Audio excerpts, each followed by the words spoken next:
Unicorn की कहानी। एक शमशानु नाम का देश था। वहाँ के लोग शिकार करने में बहुत अच्छे थे। उनके हाथों से कोई जानवर बचकर नहीं निकल पाता था। एक बार शिकार के लिए निकले शमशानु के लोगों के हाथ में यूनिकॉर्न बच निकला। यूनिकॉर्न जानवर दूसरों के मुकाबले काफ़ी फुर्तीला था, इसलिए लाख कोशिशों के बाद भी वो शमशानु के लोगों के हाथ नहीं लगा। तभी से वहाँ के लोगों को यूनिकॉर्न की तलाश थी। शमशानु देश का सरदार किसी भी कीमत पर यूनिकॉर्न का शिकार करना चाहता था। हरदम वो उसे पकड़ने का जाल बुनता, लेकिन नाकामयाब हो जाता। ऐसा होते होते महीने बीत गए। तभी एक दिन एक सफ़ेद रंग का यूनिकॉर्न शमशानु देश के लोगों को आसमान में उड़ता दिखा। वो यूनिकॉर्न जैसे ही ज़मीन पर आया, लोगों ने उसका पीछा करना शुरू कर दिया। कुछ ही देर में यह समाचार सरदार तक पहुंचा। वो भी तेज़ी से अपने महल से यूनिकॉर्न को पकड़ने के लिए निकल गया। यूनिकॉर्न पास की ही एक नदी में पानी पी रहा था। जब लोगों को पता चला तो वो लोग भी नदी के पास पहुंच गए। शमशानु देश के सरदार भी वहां पहुंचे और सबको थोड़ी दूर पर खड़े होने के लिए कहा। उन्होंने हल्की आवाज़ में सबको समझाया कि आज इसे बचकर नहीं जाने देना है, इसलिए मौका देखकर ही इस पर हमला करना होगा। अभी चुपचाप इसे देखते रहो। यूनिकॉर्न ने भी मन भर पानी पिया और फिर घास हरी खाई। हरी हरी घास खाकर जब उसका पेट भर गया तो वो वहीं पर लेट गया। सरदार ने सोचा कि यही समय है यूनिकॉर्न को पकड़ने का।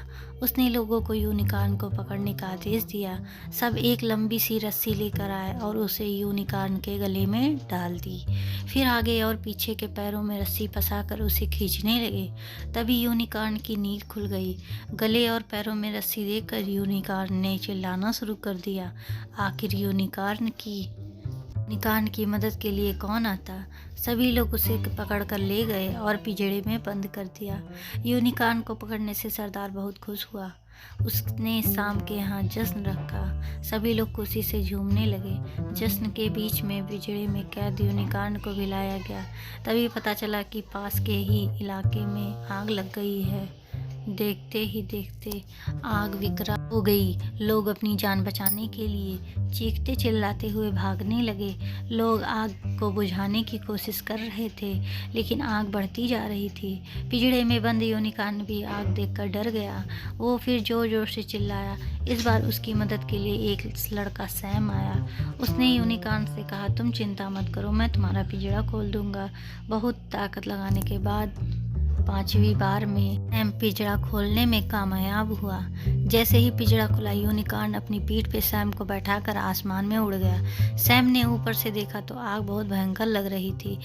उसने यूनिकॉर्न से पूछा, क्या तुम हमारी मदद नहीं कर सकते हो? देखो आग कितनी फैल रही है, लोग मर जाएंगे। सैम की बात सुनकर यूनिकॉर्न आसमान से ज़मीन की तरफ उतरा। उतरते ही उसने अपने मुंह से ठंडी हवा फेंकी और आग बुझा दी। पूरे इलाके की आग बुझ गई और लोग खुश हो गए। आग बुझते ही दोबारा यूनिकॉर्न सैम को लेकर उड़ा और उड़ते हुए दूसरे जंगल में चला गया। कुछ समय दोनों के साथ बिताया और दोनों की अच्छी दोस्ती हो गई। तभी यूनिकॉर्न कुछ दूर चला गया। सैम को लगा कि अब यूनिकॉर्न वापस आसमान में उड़ने वाला है। उसने यूनिकॉर्न से पूछा, क्या तुम कभी वापस आओगे? सैम को इस सवाल का कोई जवाब नहीं मिला। यूनिकॉर्न कुछ देर रुका और आसमान में उड़ गया। सैम भी दुखी मन से अपने घर लौट आया। लोगों ने उससे यूनिकॉर्न और यूनिकॉर्न की सवारी के बारे में पूछा। सैम ने यूनिकॉर्न की खूब तारीफ की, लेकिन मन ही मन सैम दुखी था। सैम हर रोज़ उसी जंगल में यूनिकॉर्न से मिलने की उम्मीद में जाता, लेकिन यूनिकॉर्न वहाँ कभी वापस नहीं आया। इन्हीं से सीख यूनिकॉर्न की कहानी से यह सीख मिलती है कि आप जब दूसरों की मदद करते हैं तो वो भी आपके और आपके अपनों के लिए मदद का हाथ बढ़ाता है।